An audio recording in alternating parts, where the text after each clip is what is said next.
man died far from his home, and in the portion of his will which he had available for bequest, he left in these words, "Let the community where the land is situated take what they wish for themselves, and let them give that which they wish to Arif the humble."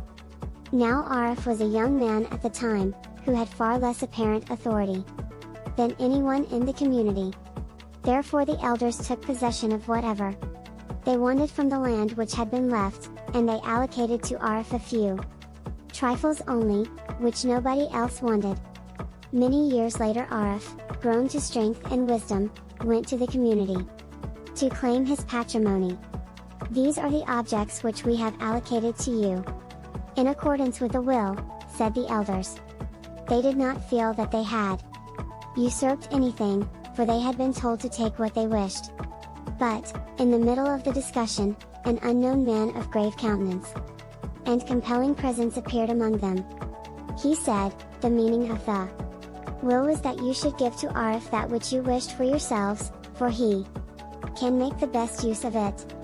In the moment of illumination which this statement gave them, the elders were able to see the true meaning of the phrase, "Let them give that which they wish to Arif."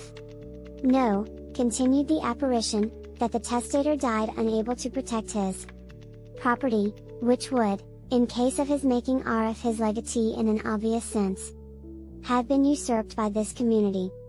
At the very least it would have caused dissension. So he entrusted it to you, knowing that if you thought that it was your own property you would take care of it. Hence he made a wise provision for the preservation and transmission of this treasure. The time has now come for it to be returned to its rightful use." Thus it was that the property was handed back. The elders were able to see the truth. The Sufi teaching that people wish for themselves what they should wish for others is stressed in this story by Sayyid Ghaus Ali Shah, the Qadiri order saint who died in 1881 and is buried at Panipat.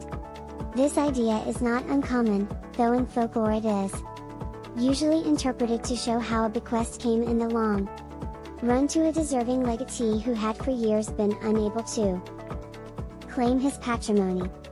In some dervish circles this story is taught as an illustration of the claim, "You have many endowments, which are yours on trust alone. When you understand this, you can give them to the rightful owners."